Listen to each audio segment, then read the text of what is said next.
Ladies and gentlemen, good evening. My name is Stephen Miller, Assistant Director of Culture and Heritage with Norfolk County Council.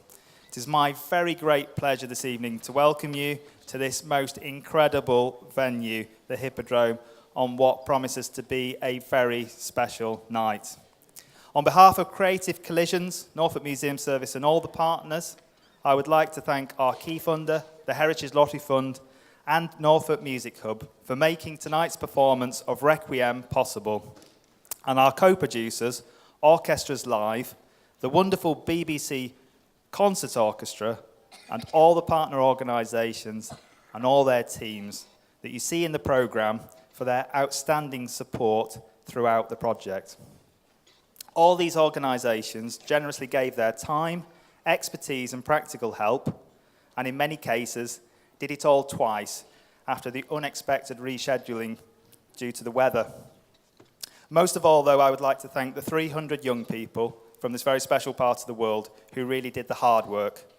They researched the stories of Great Yarmouth in the First World War, and they turned them beautifully into an exhibition, pieces of creative writing, art, music, and drama.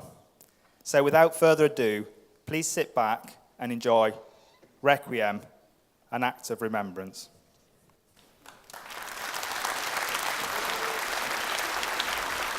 Right, okay, there he is. Stephen Miller, previous address, Octet North. Right, Stephen Miller, desperate times, I'm afraid.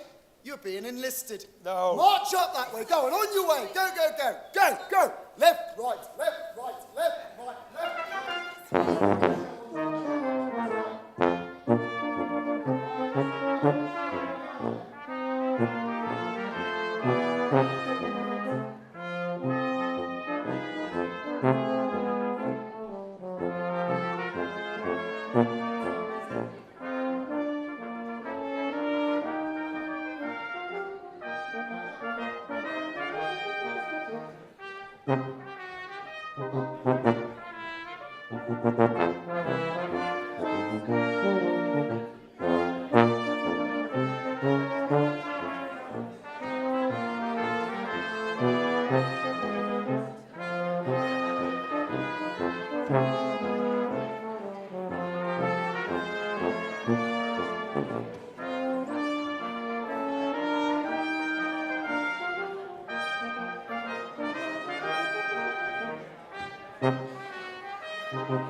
I'm a character from the Great Yarmouth Mercury from 1918.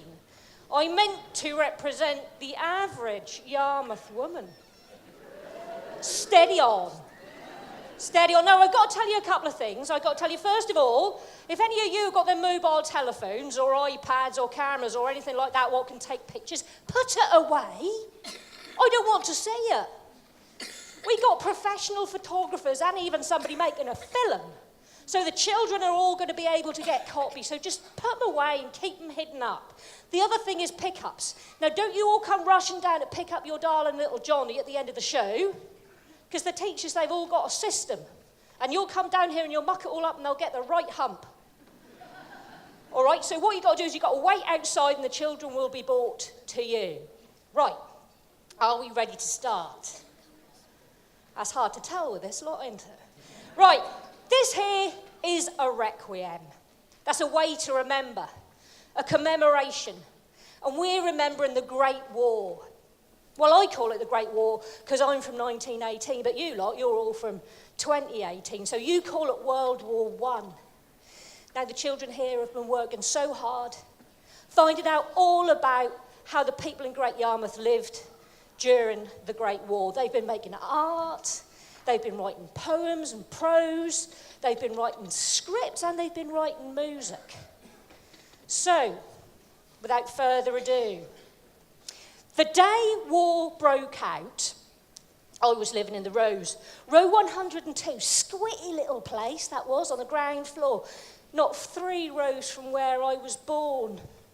Now, when the declaration was read out, all the men, they all went rushing up the town hall, shrieking and hollering and getting all excited, and they unsheathed this ruddy great sword, and some of them, they even signed up to fight there and then. Us women, we weren't excited. No. We just looked at each other the way women do. We were frightened and scared. My friend Agnes, she just went down to the front, stood there looking out of the water. Stood there for hours, she did. And her daughter, Audrey, oh, she wept. And she held her boy so tight. Me? I just went home.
When you called, we gathered here together.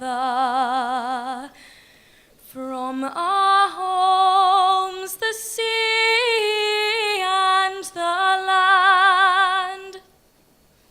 In our thousands we became your story.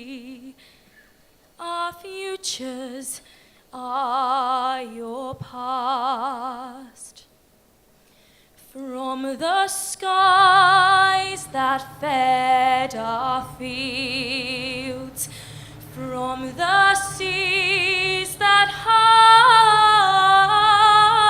harbored hope, distant lands of blood, of mud, of desert, these became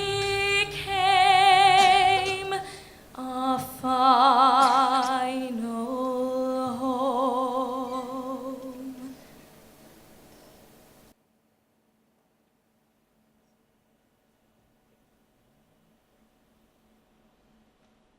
Yarmouth, of course, is a port. Ships coming in and out day and night, food from all over the world, and all manner of useful things. Now, most people in Yarmouth make their living on the sea, one way or another. The men, most of them are fishermen. Well, my Arthur's a fisherman. He's not a very good one, mind, but he's a fisherman all the same.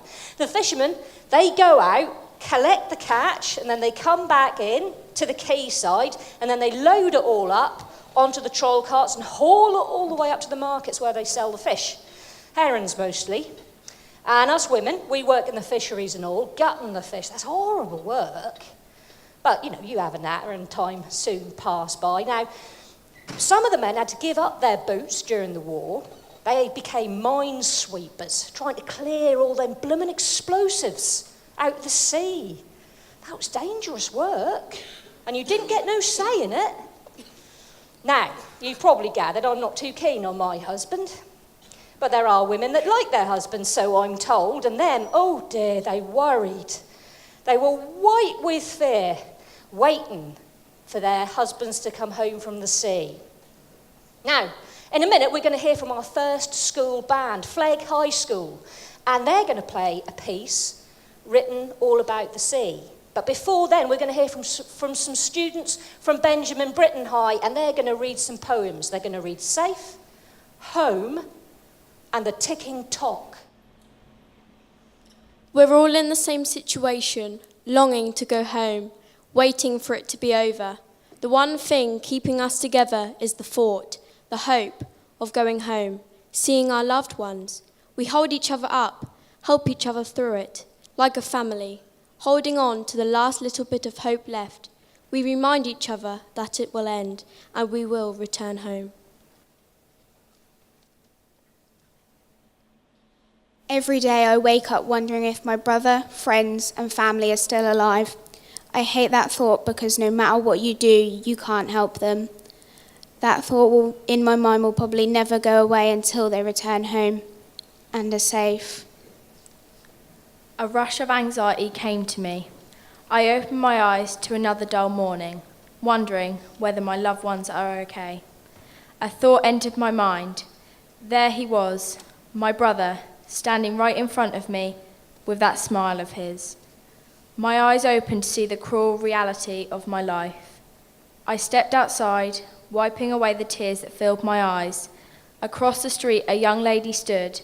I could imagine what was going on in that innocent mind of hers. Every day that passes is a ticking tock. As the hours pass, I feel desperation to know where they are. I studied the town and realised that all faith and happiness that once lived was gone.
Some fear the loud screech of the siren.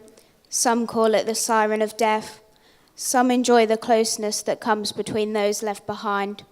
I feel the constant fear of my loved ones not returning. The helplessness I feel kills me inside. The fear makes my stomach turn inside out.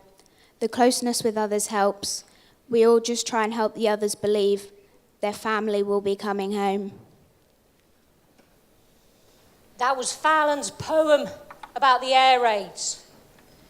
On the 15th of January 1915, something happened what had never happened before. It started with a low droning sound. We all rushed out to see what it was. Well, my husband Arthur, he didn't. He was still asleep, lazy beggar. But most of us, we went outside, and what I saw, I'll never forget. There was a huge black airship, a German airship, a Zeppelin, come to bomb our town. 10 bombs were dropped that day, all along St. Peter's Plain, and 2 people lost their lives. Samuel Smith and Martha Taylor. That was the first of the bomb and raids from the Zeppelins of the war. But there were many more all across the country. And the last ever bomb and raid from a Zeppelin happened in Great Yarmouth and all in 1918. But by then, we'd wised up, and we had a hero called Major Cadbury, and he gone shot the bugger down, did he? Now, we're going to hear from students from Charter Academy who are going to play their piece inspired by the Zeppelin raids on Great Yarmouth.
Well, amidst all these heroics from the men, not my Arthur, of course.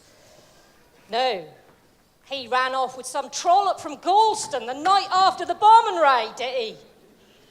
Well, we women, we had to stay at home and wait, watch and worry. And now we're going to hear a piece about women who wait. 2 women worrying about the same young serviceman. One, his fiancée, and the other, his poor old mum. How are you today? I'm doing well at the moment, coping well. How do you think I'm doing? That's good to hear. How are you? I'm good at the minute. She doesn't understand. I think about him every day. He's my only love. I miss him so much. He'll be in my flesh and blood. He's my boy. We can get over this together. One day at a time.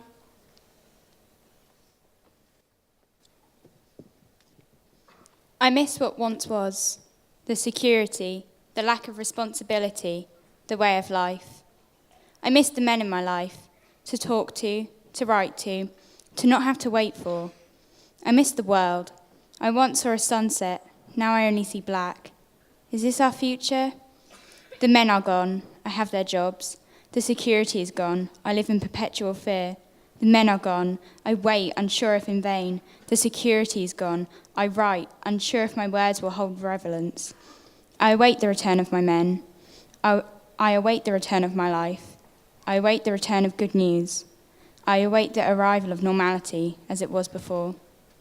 I hope for a sunset, just once more. Of course, not all of the women stayed at home. Some put on uniforms of their own. They became nurses. That was horrible work, exhausting and all. Now, in a moment, we're going to hear from some students from Cliff Park who are going to tell us what it's like to be a nurse. And then our orchestra, they're going to play us a beautiful piece dedicated to the duty and devotion of the women of Great Yarmouth. Are you all right, darling? Yeah, I'm fine. Just been a long day. Are you sure? How about you? Well, yesterday was bad. Lots of broken legs for some reason. Anyway, I've been up all night, but I'm good. Do you need some help with that bed? I'm nearly finished with it. All right then, love. Actually, some help with the corners would be nice. Are you sure you're all right? No, I'm not actually. It's just all too much, not what I expected. I came for my brother, but I've ended up with bed making and broken soldiers. I'm 19 and every day could be my last. I hate it. I hate people dying in my arms. I hate the fact that I can never feel safe. I hate the waiting. All I want is my family and to be normal again. The siren is part of me, always in my nightmares, and I will never be the same. I suppose a good side to the war is meeting new people. However, it never really lasts that long. They normally end up dying. I'm waiting for the bombs, the guns, the screams. Each tick of my watch is another second that people aren't safe. Each tap of my foot is another reminder that I have no freedom. I miss the moments of happiness, my mother's laugh, my brother's teasing, the small things that fill me with joy.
men fought in the sea or in the air. Most of them fought on land, most of them in France, but some of them further afield, as far as Turkey and Egypt. Life in the trenches was worse than anything you can imagine.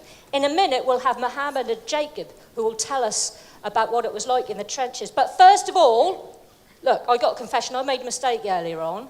That band what played that piece, that wasn't Charter. That was Ormiston Venture. And I'll better make my mistake right, otherwise they'll have my guts for garters. But in a minute, after the boys, you'll be hearing from Charter, the real Charter, and they're going to be playing their piece about life on the land. Thank you.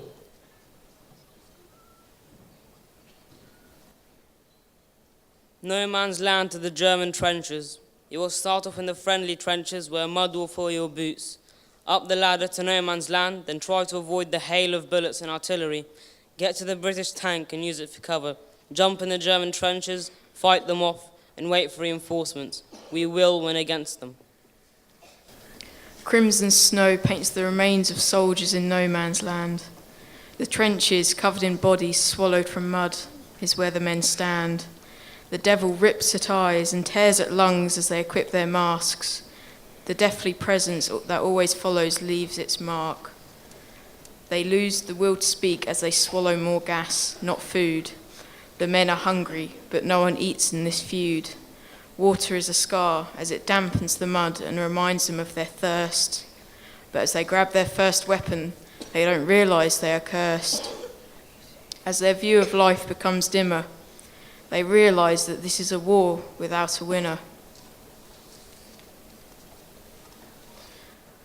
We were sitting single file along the trench. It was raining.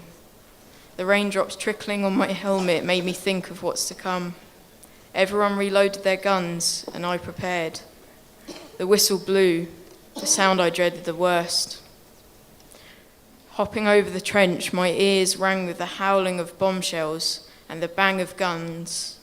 A shell exploded right next to me, and I was flung a meter away.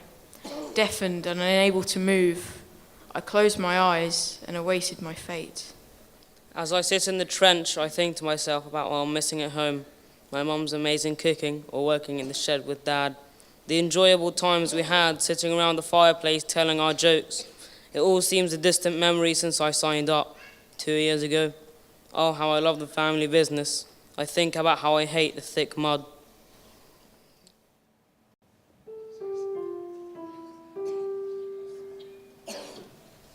Watch them all go by, walking to the sand. People on their way, working on the land. Visitors by train, hoping for some sun. Swimming in the sea, here to have some fun. No one knew what lay ahead. People on their way, they don't know what's ahead. Men are off to war, so say goodbye. Don't know what's ahead, don't know what's ahead. Say goodbye to family and friends. Don't know what's ahead, don't know what's ahead. People on their way to fight a war. Watch them all go by, watch them all go by to the land, to the sea. Gathering, gathering, gathering from the land. Gathering, gathering, gathering on the sand.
My boy, Jimmy, was just 16 when he went to war. Tall for his age, scrawny, like his father. He walked off to the station with his head held high and his boots too big. When he got on the train, he turned round and smiled at me, that stupid, lopsided grin of his. But then a kind of shadow passed across his face and he looked different, older, serious somehow. But then he blew me a kiss. He had never done that before. Now he never will again.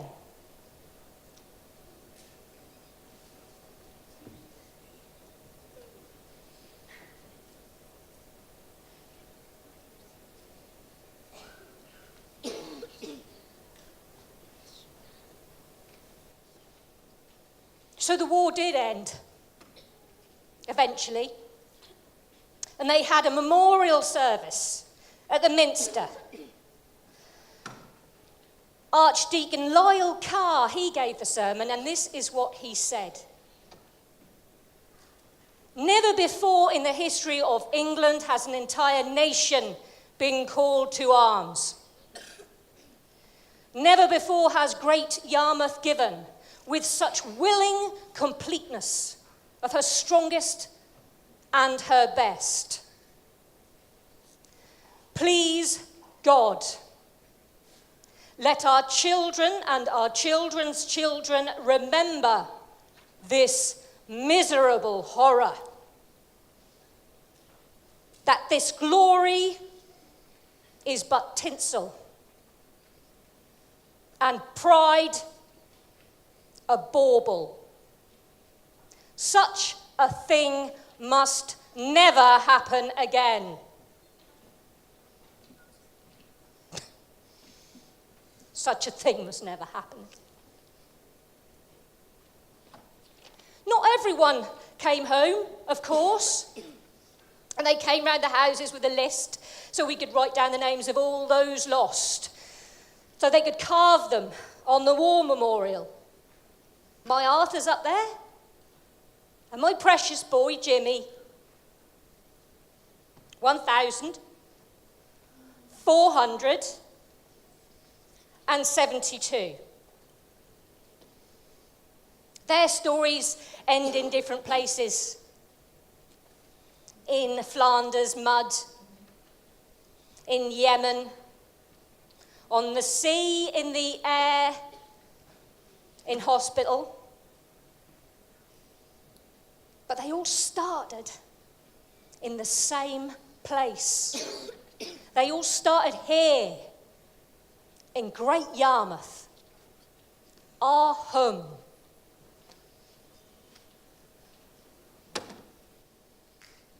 Dear great-granddad, hello.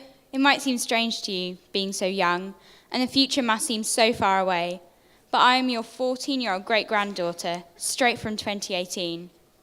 I wanted to write to you to tell you what your life is going to be like after this war ends. I can't imagine what you were going through and the pain you must have already felt and seen. But, in a way, I'm here to tell you it will be okay. You will survive, go home, and grow up to live a life you deserve. You will have children, who in turn will have children, and that, ultimately, leads to me today. You have 4 great-grandchildren who are all doing great in pursuing our dreams, and without you, that wouldn't be possible. It might seem strange to you, but the struggles that you are going through now will help many generations to come. And for that, we thank you. But what is it like on the front line? Today we only have pictures and certain accounts to gain some sort of perspective of the war. But the pain and death and heartbreak is difficult for anyone to try and fathom. It might seem like this war will never end, but it will. So keep going, we all love you, and know you will come home to happiness and joy. Thank you for everything.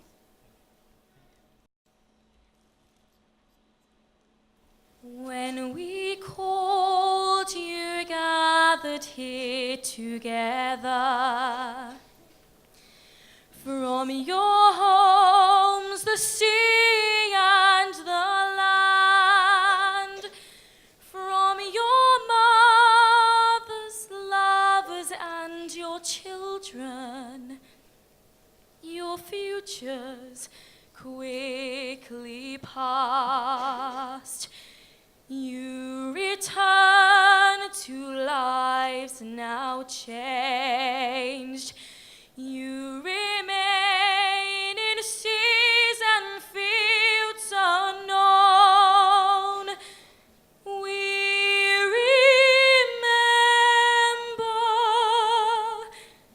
We are now your story. These are our streets. This is our home.